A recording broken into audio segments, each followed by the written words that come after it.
Hello दोस्तों, कैसे हो सारे लोग। किसी ने क्या खूब कहा है कि अगर जिंदगी में किसी के लिए खास बनना है तो इतने खास बनो कि संकट के समय में वो भगवान से भी पहले आपको पुकारे। आज अपन इस वीडियो में डिस्कस करेंगे नीट काउंसलिंग 2023। कौन सी काउंसलिंग? मध्य प्रदेश में काउंसलिंग किस तरीके से होती है, स्टेट की काउंसलिंग किस तरीके से होती है। तो यहाँ पे अपन एक नाम बोलते हैं MPDME, Madhya Pradesh directed education of medical. यहाँ पे जो ये एमपी है, यहाँ पे ये जो स्टेट की काउंसलिंग 85% सीट पे, सबको पता है कि स्टेट में 85% सीट पे काउंसलिंग सारे स्टेट करते हैं।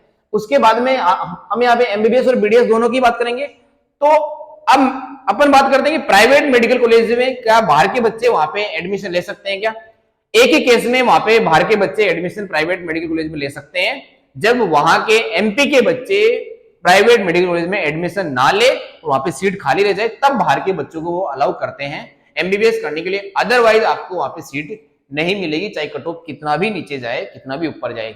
अब देखो, अपन बात करते हैं एमपी में सारे गवर्नमेंट मेडिकल कॉलेजेस की जो एमबीबीएस और बीडीएस का है। तो अपन टोटल बॉडी यहाँ पे मेडिकल कॉलेज की बात करें तो 37 मेडिकल कॉलेज है, जिनमें से 22 एमबीबीएस का है। उसमें से 13 मेडिकल कॉलेज गवर्नमेंट है और 9 है प्राइवेट मेडिकल कॉलेज एमबीबीएस के लिए। तो एमबीबीएस के लिए 22 मेडिकल कॉलेज है, इसमें 13 गवर्नमेंट है।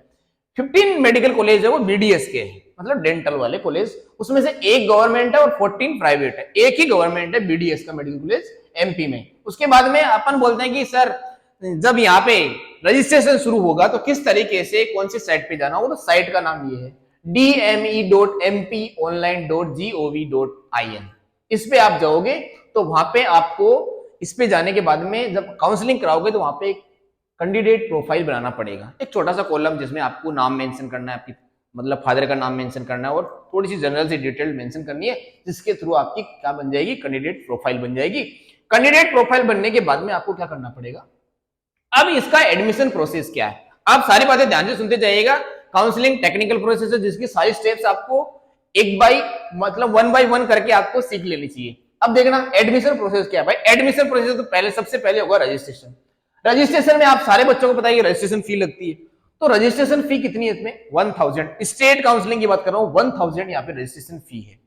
फिर है चॉइस फिलिंग होगी। चॉइस फिलिंग में किस तरीके से चॉइस फिलिंग करनी है, तो कई बोलते हैं कि सर एक कॉलेज भर सकते हैं कि 20 कॉलेज भरना पड़ेगा कि सारे कॉलेज।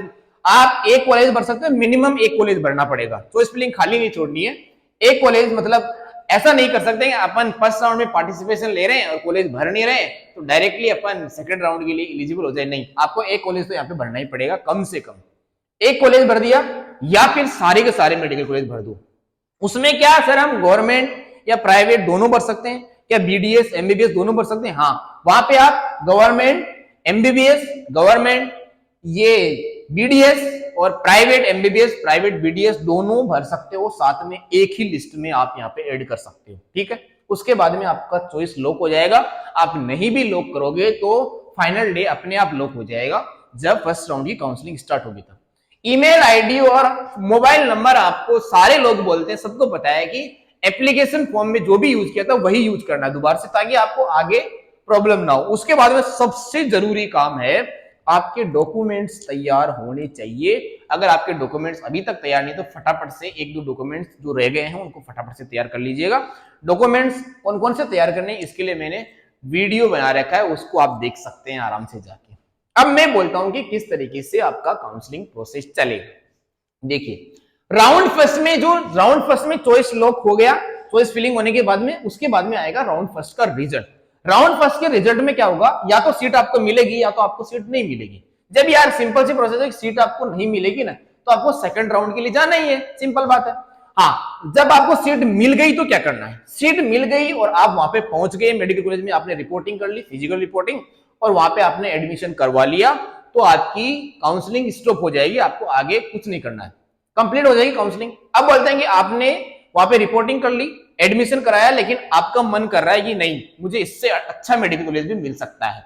ऐसे केस में आप क्या कराओगे, आप करा सकते हो अपग्रेडेशन। देखो, इससे पहले मैंने एक छोटी सी बात और मेंशन की है यहाँ पे, जरूरी बात भी है कि डॉक्यूमेंट्स वेरिफिकेशन करवा लिया वहां पे जाने के बाद, मतलब एडमिशन की प्रोसेस करा रहे हो, डॉक्यूमेंट्स वेरिफिकेशन के बाद में आपको वहां पे आपको कॉलेज मिल गया, आपने रिपोर्टिंग कर लिया, तो आपका एडमिशन कब डन माना जाएगा? आपका एडमिशन डन माना जाएगा आपको अगर प्राइवेट मेडिकल कॉलेज मिला है फर्स्ट राउंड में, तो आपको 25,000 रुपए देने पड़ेंगे, तब आपका एडमिशन डन होगा, तब आपकी रिपोर्टिंग मानी जाएगी डन। अगर आपने 14,000 रुपए दिए हैं तो आपको गवर्नमेंट मेडिकल कॉलेज मिली होगी, मतलब आपके गवर्नमेंट मेडिकल कॉलेज में अगर एडमिशन हुआ फर्स्ट राउंड में तो आपको 14,000 रुपीज देने पड़ेंगे, प्राइवेट में 25, गवर्नमेंट में 14,000। ये हुआ।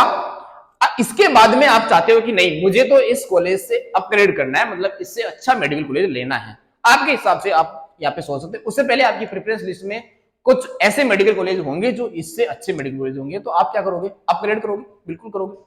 तो सेकंड राउंड, ये जो सेकंड राउंड के लिए कौन कौन आएगा? एक तो जिसको सीट फर्स्ट राउंड में नहीं मिली वो आएगा, एक जो जिसको फर्स्ट राउंड में सीट मिल गई लेकिन वो क्या करेगा? अपग्रेड करेगा। अब अपग्रेड करने के केस में क्या होगा, ध्यान से देखते जाइएगा। इसमें देखो क्या होगा, private medical college, government medical college में आपको दोनों को साथ में काउंसलिंग में लेना है, तो आपको फिर से ये रुपए देने के बाद में आपको कितने देने पड़ेंगे? 75,000 रुपीज देने पड़ेंगे।